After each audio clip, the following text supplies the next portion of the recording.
What's going on, guys, and welcome to another episode of the Meraki podcast. Today, I have a special guest with me today.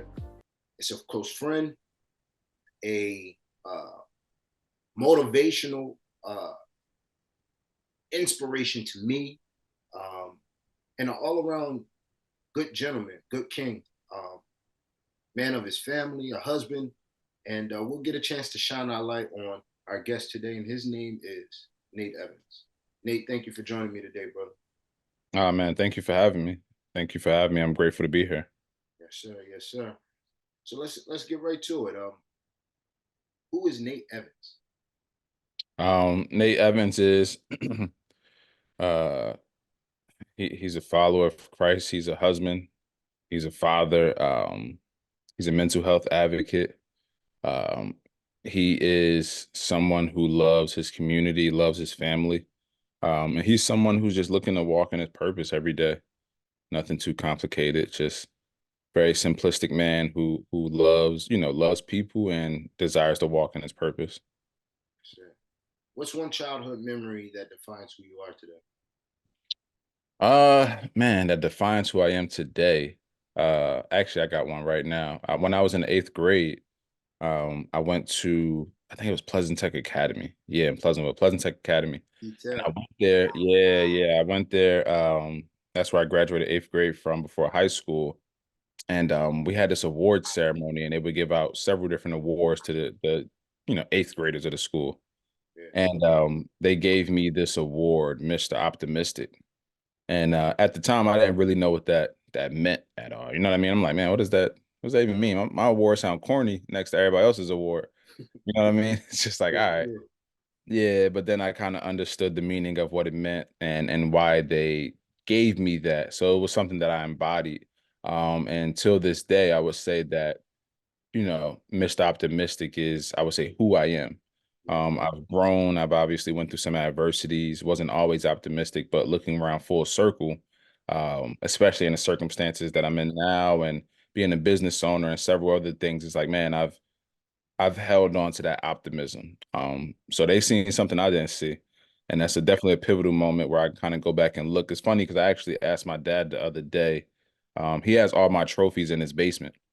So I was like, yo, Dad, can you find that trophy? Like, I know it's down there. 'Cause I just want to see it, like get a picture of it or something. So I got to follow up with him today to get that. But yeah, that memory is a core memory that reigns true to today. Do you think that being optimistic has played a big part into you getting to where you are in life now? Oh yeah, absolutely, absolutely. Like I said, faced with a lot of adversity and challenges, like many of us are, I think my natural ability to be optimistic, it just helped me to cope with a lot and kind of grow through a lot. So for me, a lot of the challenges I went through, there was two roads you can take. You can go down a negative path, which typically leads to, prison or dead, or in some cases strung out. Or you can just be like, you can just be delusional. You know what I mean? Delusional, optimistic. Like, yeah, I'm gonna figure a way out of this. Yeah. So my circumstances, went through a lot of challenges growing up where I grew up in Pleasantville, and it was like, man, I just always found myself checking out the bright side of things. Like, all right, what if it works out? You Right. know, um, and that was honestly, that was just a natural thing. I don't even know where I got that from. It was just really a natural thing Yeah. that came to me, almost like a gift to be like, all right, there got to be a way out of this. You know what I mean? There has to be a better way. There has to be another option. And Yeah. that's kind of been my guiding force over the years. And low key a superpower. Yeah. Yeah. I was just thinking that like that can be a superpower, but it can Hmm. also be our kryptonite in some moments if we don't have the right discernment in regards to our optimism. I remember, man, like having conversation with friends, and I'll tell them about a situation, and they'll be like, "Yo, dude, I don't understand how you can like continue to go back or continue to deal with this person." And it's just like I see something in them, and I believe in them, and it has guided me in the right direction most of the time. But there has been those moments where I'm like, I believe in them, and I think this can work out, and it didn't, and it became detrimental to me because there was a part of me that did believe in them, but looking at the reality or looking at the reality of the situation, it was just like, I know better, man. And I know that I shouldn't be in this situation. And Right.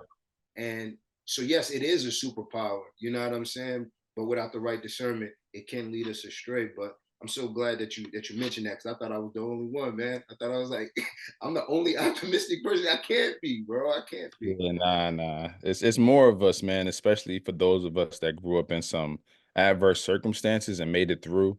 It's Yeah, like part of you, you had some level of optimism to yeah, try to see your way out of a circumstance where it seemed like there was no way out.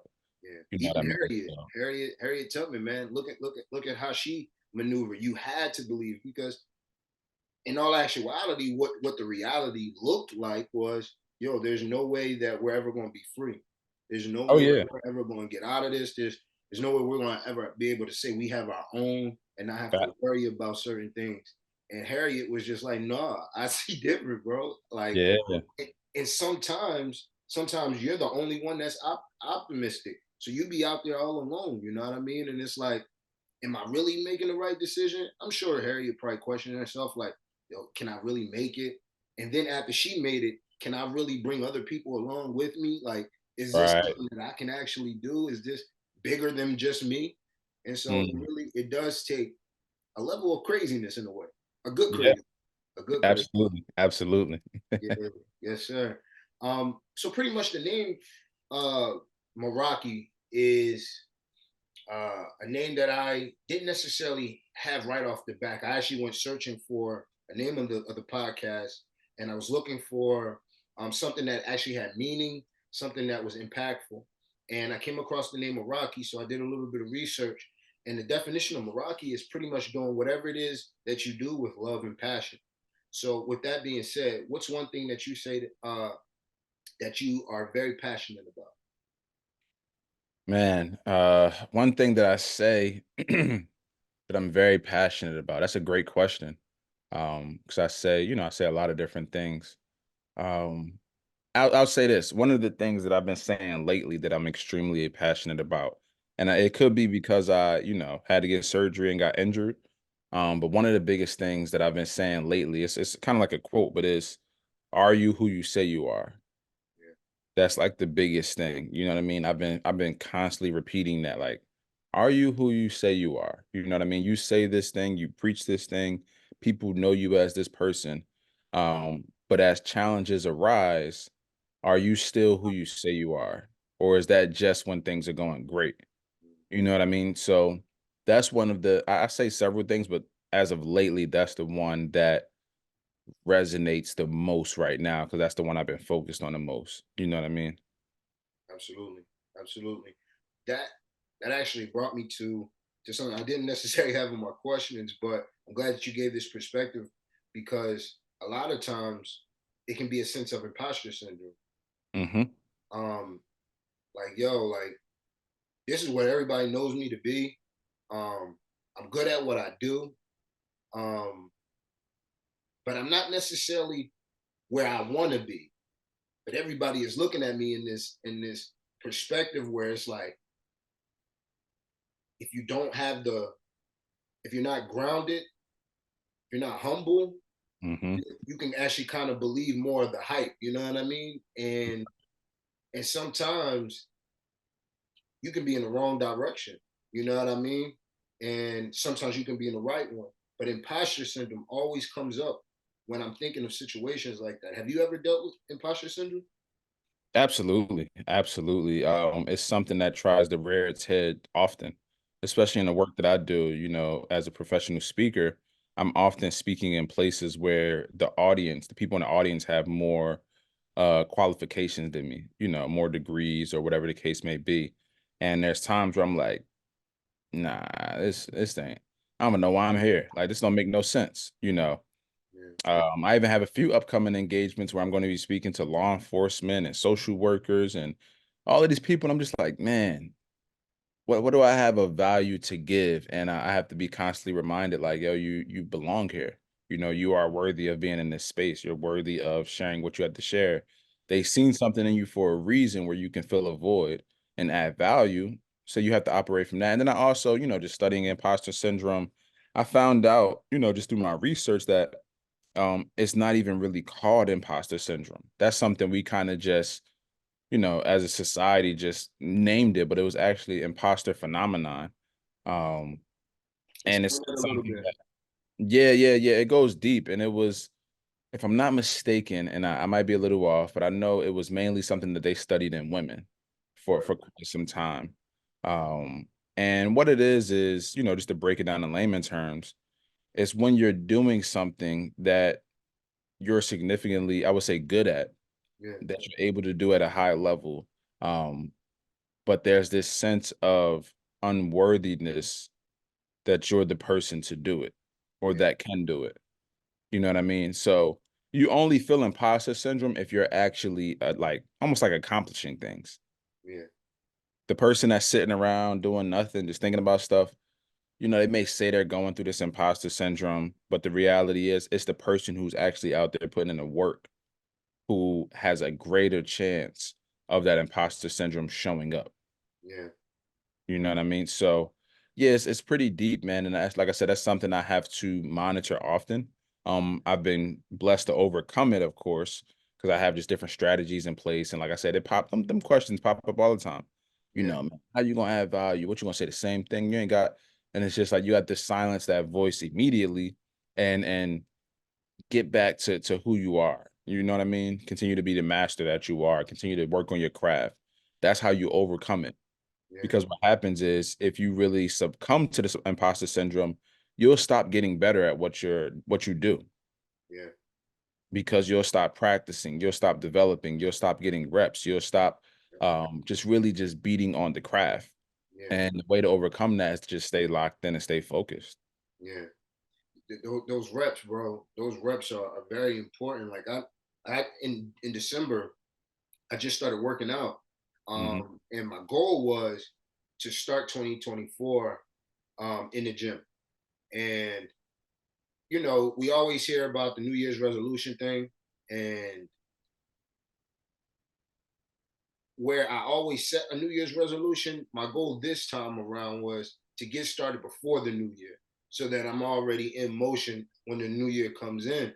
So I started early in December, and by January, I was back to what I felt to be my normal. And there were times in that process throughout December because it was more new. It was very hard for me to get up, and I was getting up at like 5. I get to the gym probably like between 5:30 and 6 o'clock, and I didn't want to always go, bro. Like I'm not playing sports. You know what I'm saying? I don't eat that bad, but the body still needs to go through that physical retention to release certain things, and then also build up just that confidence. Um, Hmm. Mental wellness, all of Hmm. those things. And I found myself, I say all that to say, I found myself, even on the days where I didn't want to go, it wasn't about actually putting up the weight. It was more or less just getting the reps in. So I was lifting lightweight. Like I was just there 20s, Yeah. knocking them out. And what was happening was my body was getting back used to doing those reps. So even in times where people feel like, yo, I can't get back into motion. It's going to be 10 times harder this time around. Mhm. Sometimes it's not as ET says, yo, in the morning, it's just putting them shoes on. Get the shoes on, and then the rest of your body will follow. So sometimes it's just a matter of getting to the gym and like, you ain't got to go hard, but just put in them reps. Get on the treadmill, do 10, 15 minutes, let that body warm up. And then you'd be surprised. Your body's in motion. You already there. 9 times out Hmm. of 10, that tiredness is worn off. Get into motion. Put them light weights up. The whole idea of it is getting those reps in, Right. putting in that work. So it is very important, man. It is important to continue to push forward and Hmm. to keep that motion. Keep motion. COVID messed us up, bro. Oh yeah, yeah, yeah. It messed a lot of people up, especially if you were someone who wasn't consistent. You know what I mean? Yeah, It kind of threw you off for a loop. For those that were consistent, it kind of stagnated us for a hot second, but then we were able to find our way around it. I know when COVID really hit, it was fairly warm outside. I think it was March. You yeah, know what I mean? So we were rolling into like heavy spring going into summer. So for those of us, especially, let's just use gym, the gym for aspect, people just start going outside. Yeah. I would go to the nature trails and go run. That's when I really started running was during COVID. It was like, let me just get outside. And Yeah. it actually opened another door to just fitness for me at that time. It was like, man, I didn't even know this was here. I can Yeah. go outside, get some fresh air, get some push-ups in. You know what I mean? So it just made us adjust. Yes, sir. Yes, sir. So let's talk a little bit about what you do now, bro. You said you are a mental health advocate. Yes, sir. Um, and I've had the pleasure of seeing you in motion. More or less in regards to the youth. But you also work with adults, young adults, churches, um, Mhm. and you and there is a translation that cross reference or a connection even with the youth and the adults because some of those same messages are impactful for both young and old. You know what I'm saying? So it's or older. So what was the motivation behind you getting into what it is that you do now? Yeah, man. It's funny because I never, growing up, I never envisioned me doing what I do now. Yeah, I always thought that I would just be playing sports, specifically basketball. That was the dream. That was the goal to go pro, whether that was overseas, NBA, whatever it was. I just wanted to play ball. And when that got cut short due to some injuries and just different things, I found myself lost trying to figure out what's next. Who am I outside of sports? And I had a really tough time with that, like really trying to grab because I was always known as this athlete since I was a kid. And that's who people knew me as, Nate from ball. Yeah, I met you through ball. Yo, we used to do this. And just like, all right, who am I outside of that? So I kind of went on that journey and a mutual friend Les, we ended up going to Philadelphia. He wanted me to accompany him to this event. And I'm like, yeah, cool, I'm down. So I went with him. He introduced me to this guy named Kendall Ficklin, and we ended up going to this event called G Men. We went to G Men, and it was so dope. It was like all of these speakers and entrepreneurs and all men. And at the end of the event, there was an opportunity to sign up and be a part of this community G Men. So I was like, yeah, I'm down. Like I need this right now. yeah, And I remember signing up, and Kendall ended up getting a call that Eric Thomas was in Philly too. Apparently, he was having his conference. Now, at this time, I didn't know Kendall was connected to Eric Thomas. I didn't know any of these things. I was oblivious. I'm just like, yeah, I just want to get down, get around a community of men where I can build and learn and kind of figure out what the next phase is for me. And it was like, hey, ET's going to be in town today. He's going to be at this spot called Ishkabibbles. Um, you know, let's meet him over there. So we all go over there. Ishkabibbles is this cheesesteak spot in Philly. We go over there, ET's over there, and he's out there speaking on the patio. He got a book in his hand, and I actually have the book. It's called The Motivational Manifesto was the book. I actually bought that book after he said it. It's an incredible book. And he's out there speaking. He ends up buying everybody cheesesteaks. It was like 60, 70 people there. And I was like, man, I need to go to this event that he's having. He was having a conference the next day yeah, called Stay Ready. And I was like, man, I need to go to this event, man. I gotta find a way to like get a ticket. Like I need to be there.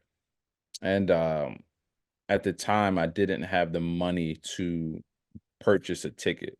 I want to say tickets were probably like 120, 150, nothing crazy. And I'm like, man, I had like $200 to my name. You know what I mean? I'm yeah, like, yeah, I'm about to spend this last 200 because I need to be in a room. yeah, Something's telling me I need to be there. And that night, I was on the website about to buy the ticket and just say, bump it, I'm gonna spend this money. And Les ended up calling me, like, yo, I got a volunteer opportunity for the conference. Would you like to volunteer? So I said, word, all right, bet. Yeah, I'm down. I'll volunteer for whatever they need. Like I volunteer. So the next day he came and got me. We went to Philly.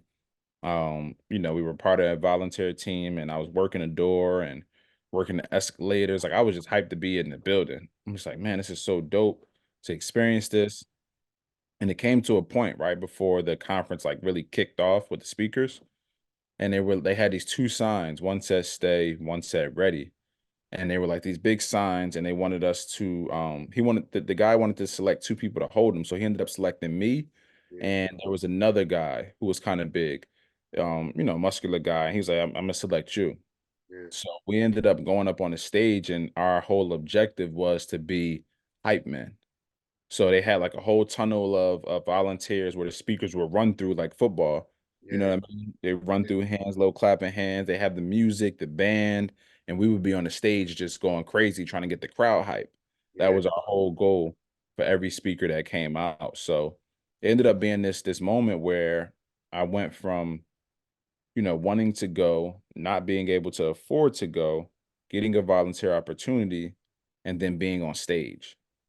You know what I mean? It was crazy. And we were able to watch the whole conference, the general admission part for free Yeah. because we were volunteers. We just had to, we were in the back, we watched it for free just by being in the room. And I was exposed to so much that day. And I felt like God was telling me this is the next level for you. Like this is where I'm really leading you to. Yeah. And at the time, I was like, man, that would be dope. But my personality doesn't necessarily match that. I'm introverted. You know what I mean? Yeah. I feel like you got to be an extrovert to go up there and speak in front of hundreds of people. But I was committed to whatever I felt like God was saying in that moment. And I decided from that day, and that was 2017, to like, hey, I'm going to find out how to be a professional speaker. Yeah. I started doing little short videos and trying to work on my message and all types of stuff, man. Doing 10-minute videos, 5-minute videos, just trying to work on my story, hash it out. And throughout that time, I ended up writing my first book, getting a few opportunities to speak. And, fast forward, those guys who I admired from the stage, they're now, my mentors and my coaches. Yeah. Circle moment. And last year I had the opportunity and the blessing to bring my family to Atlanta to the Next Level Speakers Academy conference and be honored in front of my family Yeah. by these men who I was looking up to. So it was just a cool full circle moment, man. But I think about that often, like, man, what if I didn't get that volunteer opportunity, or what if I didn't um make it up in my mind that I was gonna be in that room one way or another. Like, Yeah. what if I didn't take that risk? And That it's part. moments like that that can change your life forever. You sound like you're a very humble person, and Mhm. the ability to be willing to serve opposed to just being in the room, that can sometimes make all the difference. You know what I'm saying? Because a lot of the Yeah. times when we're looking for things or looking to do things, we're just looking at the end goal, not necessarily the things that it's going to take to get there. And Mhm. any industry that you really look at, it's all about relationships. You know what I'm saying? And what you're willing to do for someone else. Um, because at the end of the day, like, they can find anybody to just do what they need, but sometimes you just got to be willing to humble yourself and be a servant. And this is the thing: you were being servants to men of God. So these men were already servants in their own proximity, in their own lane. So God was just putting you around the people that He knew would be able to guide you and put you in the right direction, because they were doing exactly what we're supposed to do as men of God, as people of God, is to serve. So when you serve, when you're willing to do for other people, all your blessings will come in due time. You know what I mean? And so sometimes that's hard to see. I can be a testament to that. It's very hard to see sometimes, because we're so focused on what the end goal is, and Absolutely. the end goal is really the end. It's like it's all about the what's in the middle. That's the part that we really enjoy. That's the part that makes us the people that we are. You know what I'm saying? And there's many things that you've done, not necessarily looking for money, not necessarily looking for anything out of it, but just because you just had the spirit to serve. You know what Mm. I'm saying? And so I think that um, if anybody gets anything from that, is being willing to serve and being open to that, being obedient. Um, and sometimes things don't come out of it. Sometimes it's just you just being obedient, and Mm. that is what the goal is to just be obedient. And so, if we're willing to do that, God will continue to bless us. Absolutely. Yeah. Absolutely. Um, what's one of the most memorable moments in your experience? Most memorable. When you say experience, are you meaning my like my speaking journey or just in general? In your process to get to in your process of getting to where you're at right now. Yeah, I think one of the most I've had some really cool moments. One of the most memorable moments though, for me, you know what, I'll share this one. I was in Virginia last year doing like a mini school tour. And we hit up I think we did like three schools. And then we did a detention center. That detention center for me was bigger than the three schools. Um, it was just something about being there with those teenagers Yeah, who are, facing these sentences, who may have not seen their families for a long time, some of who don't even really have family, some who have children. That experience was special for me and was the highlight of the trip. And it really just put things into perspective for me yeah, about the reasons why I do what I do. You know what I mean? Money is great. It does what it needs to do. It provides for the family. It puts food on the table and things like that. However, it's something about pouring into people and going to places where they have nothing to offer you. yeah, You know what I mean? I didn't get paid to go there. They didn't publicize it. It was nothing. It was just people wouldn't have known I was there unless I said something about it. And yeah, for me, it was great to be in those rooms. And it's interesting because it started out with a decent sized group. There was two pods of young men, probably like probably like 6 to 8. Nah, probably like 8 to 10 in each pod. And then there was another pod of young women. It was like 6 of them. yeah, And they had me presenting in the gym that they had for them. So I'm in there presenting, I'm doing my thing, and they cut me off like halfway through. It was like, "Hey, we got to stop." And I was like, "Okay, like what's going on?" And what happened was two of the guys from the opposing pods were kind of like going back and forth, not necessarily verbally, but they was throwing up gang signs and stuff. Apparently, they just crossed, and got into their gangs before they got locked up. yeah, So they say we got to shut this down, and they ended up sending them back to their pods. Apologize like, "Yo, we're really sorry. However, if you're open to it, we would love you can go to each pod for like 15 minutes and just talk to them."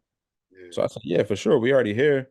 We ended up going to the pods and talking to the both of the men's group. We didn't get to talk to the young ladies, but we did talk to both of the young men's, and it was powerful, man. The conversations that was taking place, um, the mannerisms, their level of gratitude for just having us there. Like, people don't come and see us.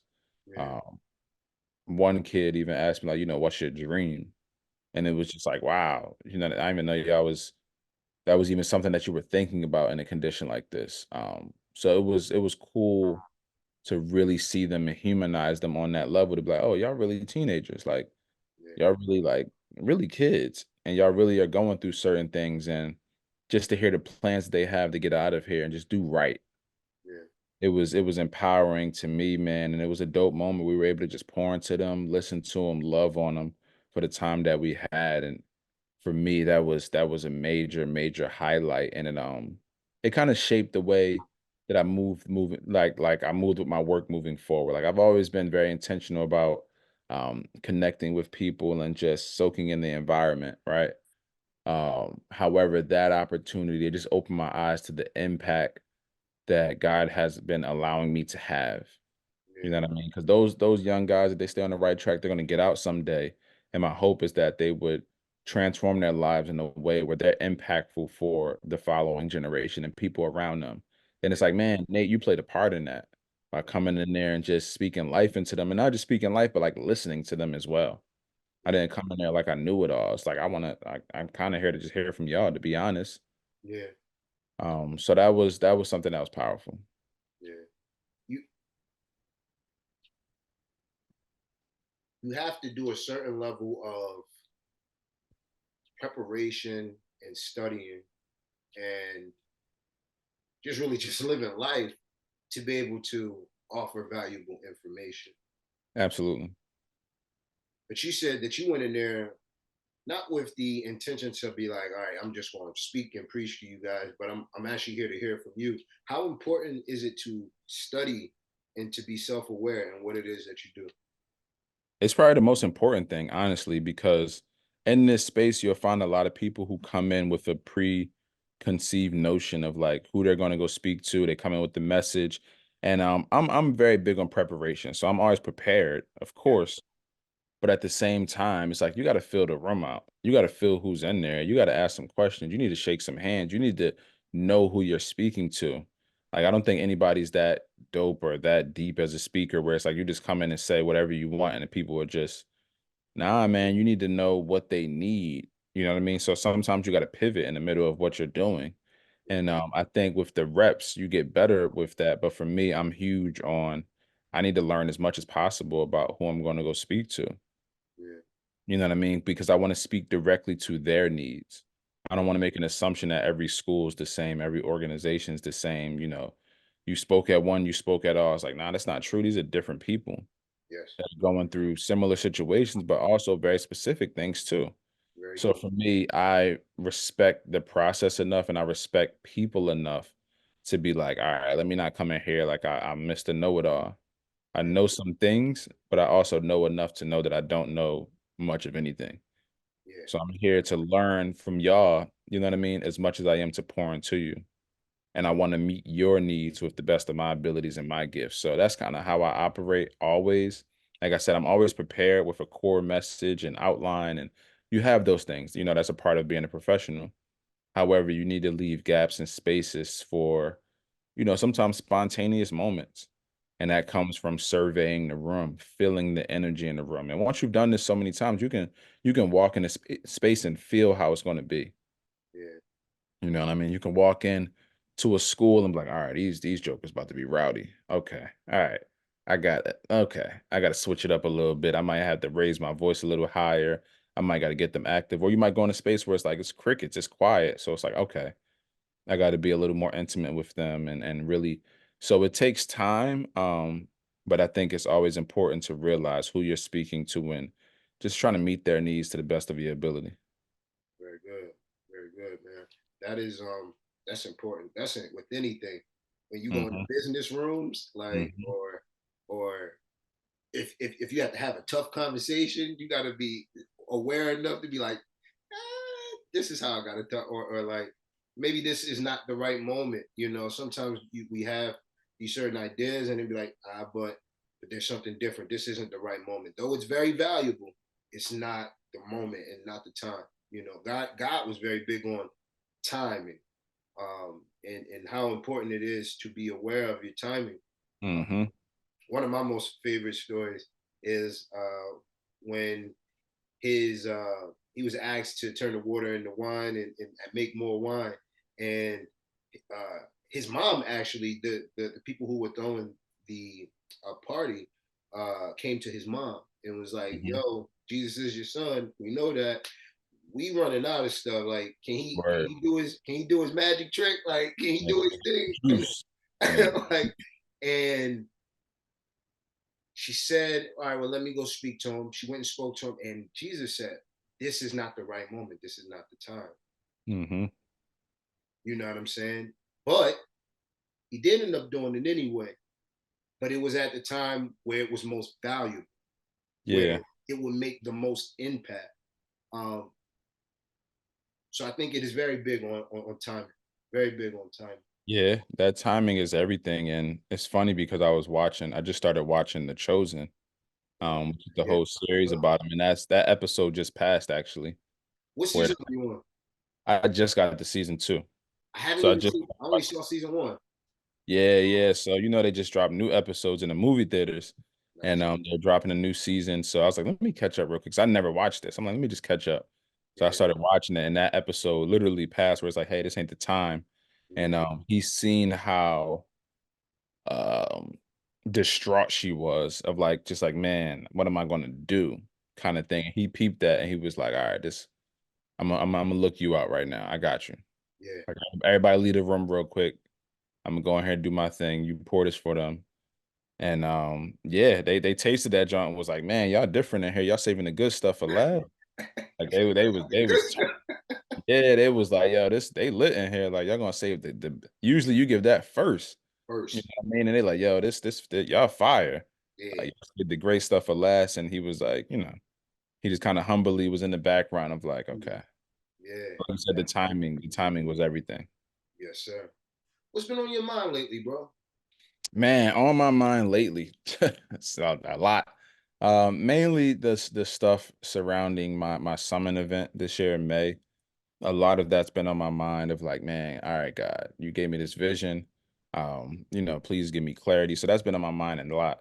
Just figuring out just the analytical pieces and small stuff and content dropping and where do we do the merch and flights, and Yeah. that's been a whirlwind. Outside of that, what's really been on my mind lately is how can I build up some discipline, or not some discipline, but really build up the discipline to be the best version of myself physically, mentally, and emotionally.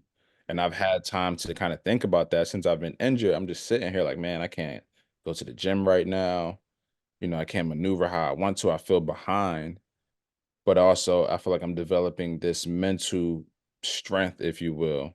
That's like, yo, when the time is right, you'll be able to physically get back stronger. But right now, let's work on the other strengths that you have to develop as well, which is mentally, and spiritually. Yeah. So for me, it's like, man, what does that version look like in 6 months? What does that version look like in 12 months? What does it look like in 2 years, 5 years? And I've been kind of really thinking a lot about like, what does that process look like? Yeah. So that's been on my mind heavy outside of, just my business stuff with the summit. I've been thinking about that a lot. Like, man, I'm really this time around, I want to develop that level of discipline. I want to see what my life looks like, you What, know. what what is the event? You're having a summit. What is does the summit come with? Yeah, so the summit is a 2-day summit. It's going to be in Philadelphia. Location is the Story Factory, May 24th and 25th. The event title is Get to Worthy.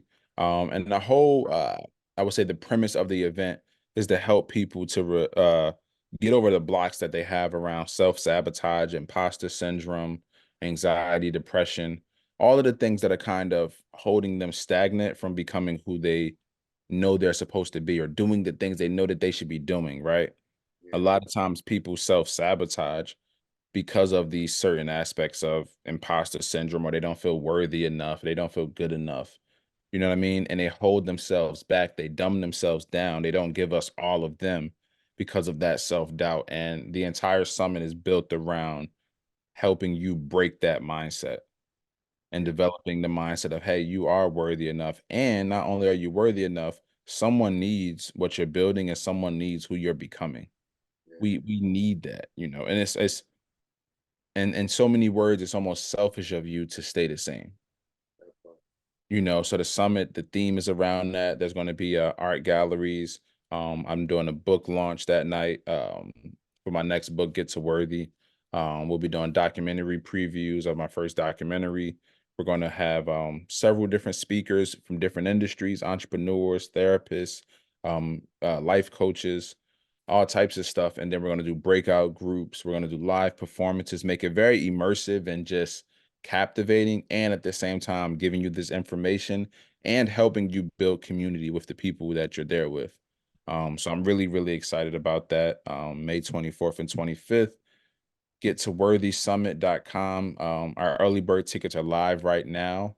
I think they go back to regular price on March 1st. So, get your tickets early. It's going to be a powerful, powerful 2-day experience, which I'm very excited about. And for me, this is my first ever major event that I've put on. So it's teaching me a lot about myself as well in the process. So I'm excited. That's what's up, bro. I'm super excited. Again, Yeah, for people who don't know, I've had the blessed opportunity to actually see Nate in motion and see the impact and the anointing that God has put on him to be able to be effective and be a leader, and just overall just be an obedient man of Christ. So this is going to be, I know for sure, a life changing event and a experience that we're going to need for years and years to come. So I'm super excited for you, bro. absolutely, man. I'm excited, and we've been working on some dope stuff. I'm excited for the people to experience. I think it's going to be fire when they experience it. I know it's going to bless a lot of people as well. Yeah, that part. So uh that actually answers my last question. So we're gonna move to the last segment of the podcast where we talk about mental health, man. Um, Okay. one of the things that I like to shine light on is that we always talk about the highs, and depending on who you talk to, sometimes we get a chance to speak on the lows. But we all know that we're human and that we have highs and lows. Hmm. So, what has been your main uh, thing? What has kept your mental wellness on track? And when it went off course, if it went off course, how did you get back to getting on your positive mental wellness? Yeah, the main thing. So there's several main things that I've built the practice of. Obviously, prayer is a big one for me, um, and making sure that I stay in rhythm with my therapist. You know what I mean? It's almost like an oil change. Like even if nothing's wrong, it's like, hey, let me just reach out. Yeah, You know what I mean? Let me check in. So that's been a huge one that has been powerful for me. I have an incredible therapist who does amazing work. And yeah, she gets me. She yeah, gets me, and she's a powerful, woman who really helps me to put things together and just kind of figure out what's going on. So I talk to my therapist often, and then also something I've done is I've created like a sacred circle with my like close friends. And whenever I feel like I'm getting into a place of depression most of the times where it's like I feel like, all right, man, I'm feeling lethargic, man, I'm about to get back in this place. It's almost like a trigger for me to just shoot a SOS message like, hey y'all, man, it's a rough day for me today, man. I'm be honest, I'm just going through some things. Yo, fellas, I can use some prayer. And my group is they're solid. They're pretty, pretty prompt where they'll reach out, they'll call, some may stop by. And that's been huge for me to have that community to kind of grow through these situations with, and they show up, man. They show up. Like I said, brothers will call me. We'll talk on the phone. We'll kind of navigate what's going on. Some brothers will show up and just sit with me. You yeah, know what I mean? Like, yo, let's just kick it, bro. Let's throw on a game or something. You know what I mean? Let's chill, whatever. yeah, And it helps a lot. It helps a lot to not allow myself to just stay in that dark place and isolate myself. So yeah, those are the main things I do almost immediately if I feel like, all right, I'm getting in that space. That happened to me, a few days ago, just dealing with post surgery, kind of just depression almost. It was just like, man, I can't do nothing. This is terrible. And I was having a really like rough day mentally and emotionally. And I was like, you know what? Let me get on top of it. Hit my therapist, boom. Hey, this is what I'm going through. Probably need to set up a session. Let me hit up my group. Boom. And they hit me back and yeah, it helped me to kind of build up another level of resilience to handle what I was going through at the moment, to kind of navigate the rest of that day. yeah, So those are the things I do. yeah. I like the fact that you said that you have these different things, so it's not particularly one set thing that you always go back to because sometimes it's not just one thing that's going to get you there.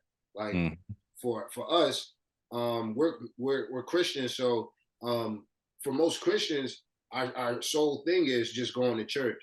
You know what I'm saying? There's no hitting the gym. There's no uh, guy groups or lady groups where there are rooms for you to be vulnerable. You know what I mean, and to be right. honest. Um, that and then also your willingness to be vulnerable. You know what I mean? There has to be something that you do on your end. You know, people can Right. see that you're not in the best of moods, or they may not. And it's even worse if they don't, because if they can't identify it, then they have no idea. So it's like we're isolating ourselves and putting us in this environment where it's like nobody knows. And so I'm so glad Okay. that you mentioned the idea of being vulnerable, man, being vulnerable and being like, yo, listen, fellas, I need this, and then I'm also going to reach out to my therapist because it's this and that. It's not just Yeah. this. Yeah, it's important, man, that we don't isolate ourselves and we heal in community. That's just the reality. Yeah, Especially for men, it's like, yo, it's really important and imperative that you don't try to go through this alone. yeah, Like we need each other. And sometimes that's a pride thing that we have to grow through. I know I had to. yeah, Yeah, But it's something about being in community that just helps you. that part. Yeah, that community part. Like I remember, man, always getting in trouble when I was younger, and my mom would be like, well, you know that person that told me that you was in trouble, you know, I gave them permission to get with you next time, right?" And I'm like, well, why you always telling them my business? Why you giving them permission to get with me? And like, it takes a village to raise a kid. You know what I'm saying? Right, So it's like right. it is very important to have that community. And somewhere along the lines, we forget about that. We forget Yeah. about the importance of that, and we like, yo, we're the only ones that are going through this. You know what I'm saying? Right, I know right. I felt like that, and it's like, Yeah, oh, bro, you're not the only one that went. What do you think? You're like your dad special that you're the only right. person that went through this? It is. It is. Don't get too big on your situation. You know what I'm saying? Yeah, It is very important for you to be humble, even in those moments, because if you don't humble yourself and say, "Listen, I need help. I need somebody to give me a positive word or a prayer," you 9 times out of 10, and I'm speaking from experience, you just go down this dark hole, yo, and it mhm, and it, and it really don't get no better because you're holding it in or you're not talking to nobody. It actually gets worse because now you're mhm. all in your head. So um you said something where you got a sacred circle. So it doesn't mean that you have to tell everybody, but you have your group Right. that you trust, that you know that got your best interests at heart, and that they Yep. can push you forward. And that is what makes the difference. You can't tell everybody your business. That's No, you shouldn't. You shouldn't. I know vulnerability can be a superpower, but it can be dangerous if you're just sharing everything with everyone. You know what I mean? That's the dangers of people getting on social media and just sharing their whole life and every situation. It's just like, nah, you need that sacred group who you can talk with, who won't judge you, who understand you, who will be there for you, who will support you, who will also hold you accountable as well yes, when some nonsense is going on. So that's important to get, man. I'm so grateful that I have that. I understand not everybody does, but it's powerful when you get that. And it don't gotta be some big group of people either. It can be 2 or 3 dudes, you know what I mean? yeah, 2 or 3 of your best friends, and it's like, "Yo, we gonna create this. This gonna be for us, yo. We definitely, gonna check in often." Like, it's important. It's really important. yeah. Jesus had his 3 best friends, so Yeah, he had a whole squad. See, yeah, it's funny because I was talking to somebody about this yesterday when he was I wanna say it was the Garden of Gethsemane. He was like, "Yo, I'm about to go pray. Can y'all come with me?" And Jesus was like, he was really stressed out. Like, look, he was stressed out. Like, yo, I just need, y'all ain't gotta say nothing. Y'all can't do nothing. yeah, Um, I just need y'all to be there with me, my boys. And they came. I mean, they fell asleep. He was pissed about that. mhm, But it's like, yo, even Jesus needed that community. You know what I mean? yes, sir, So it's important. yes, sir. So at the end, I always like Mhm. to that was thank you, bro. I always have this rapid question thing at the end where I ask you a few questions, Mhm. and if there's something where if there's a question where we get to and it's like you can always pass on it. There's Okay. nothing too extreme or nothing like that, but like No, if no, it, no, that's if it cool. takes you a little bit, then we can I'm pass down. on it, go to the next thing. I'm down. So you ready? Hmm. All right. Favorite movie, Favorite movie, Pursuit of Happiness. favorite orator, Favorite orator. I'm gonna go with Dr. Miles Monroe. favorite color, Purple. favorite dish, Mm. It's still Big Mac and cheese. Big Mac. Yes, sir. Yes, Yeah, sir. still Big Mac and cheese. Cheesecake Factory or Red Lobster, Cheesecake Factory. East or West Coast? I live on the East, so East. East. Right, right. Love or loyalty? Ooh, that's good. Love. That's a hard one. Ooh, yeah, love. Speaking to adults or youth? Adults. Adults. Favorite hobby?